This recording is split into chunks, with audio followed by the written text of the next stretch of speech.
பாரு கூட ஒர்க் பண்ணுறவங்களுக்கு பாருவோட பிஹேவியர் எப்படி இருக்குங்கிறத அப்படியே செஞ்சு காமிச்சிட்ருக்காரு பிரஜன்.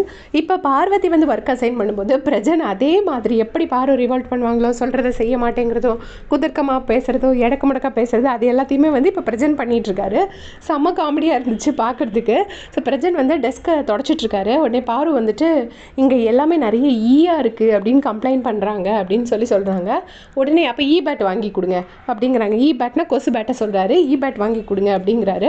உடனே பாரு வந்து உங்ககிட்ட கொஞ்சம் பேசணும் அப்படின்னு, நீங்கள் வாங்க, உங்ககிட்ட பேசுறதுக்காக என்னால் நிற்க முடியாது அப்படின்னு சொல்லி டேபிளை தொடச்சிட்டு போயிட்டே இருக்காரு. ஏன்னா அது ஒரு சர்க்குலர் டேபிள் மாதிரி தானே இருக்கும், உட்காந்து சாப்பிட்ற இடம். ஸோ அந்த டேபிளை தொடச்சிட்டு அப்படி போயிட்டே இருக்காரு. உடனே நீங்கள் தொடச்சி முடிச்சிட்டிங்களா, நான் வெயிட் பண்ணலாமான்னு, இல்லை என்னாலலாம் வெயிட் பண்ண முடியாது, நான் தொடச்சிக்கிட்டே இருக்கேன், நீங்கள் பின்னாடியே வந்து சொல்லுங்கள், அவ்வளோதான், என்னாலலாம் உங்களை தேடி வர முடியாதுன்னு திரும்பவும் சொல்கிறாரு.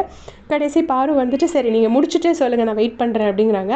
அப்புறம் தொடச்சி முடிச்சுட்டு வந்ததுக்கப்புறமா சொல்கிறாங்க, இங்கே எல்லாம் இருக்குது, யாரையாச்சும் வச்சு தொடச்சா கொஞ்சம் நல்லாயிருக்கும் அப்படின்னு சொல்கிறாங்க. அதுக்கு பிரச்சனை ஒரு லுக்கு விடுறாரு. அதாவது அதை செய்வேன்னு சொல்ல, செய்ய மாட்டேன்னு சொல்லாத மாதிரி சொல்கிறாங்க. ஸோ இதைத்தான் வந்து பார்வதி எப்போயுமே பண்ணுவாங்க. அதை வந்து இப்போ ப்ரெசென்ட் பண்ணுறாரு. எல்லாருமே ஒரு சான்ஸ் கிடச்சா பரவாயில்லன்னு ஓட தான் விடுறாங்க.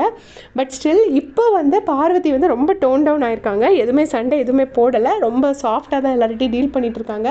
நான் பார்த்த வரைக்கும் அவங்க இந்த அசிஸ்டன்ட் மேனேஜரை அதிக சண்டை எதுவும் போடலை. நேற்று ஒரு வாட்டி திவ்யாவை வந்து ஹெச்சிப்பா அப்படின்னு சொல்லியிருப்பாங்க. பட் இன்றைக்கி வந்து திவ்யாவோட மேனேஜர் போஸ்ட் பறி போனதுக்கப்புறமா பார்வதி வந்து எதுவுமே பண்ணாமல் ரொம்ப சாஃப்டாகவே லைவில் போயிட்டுருக்காங்க.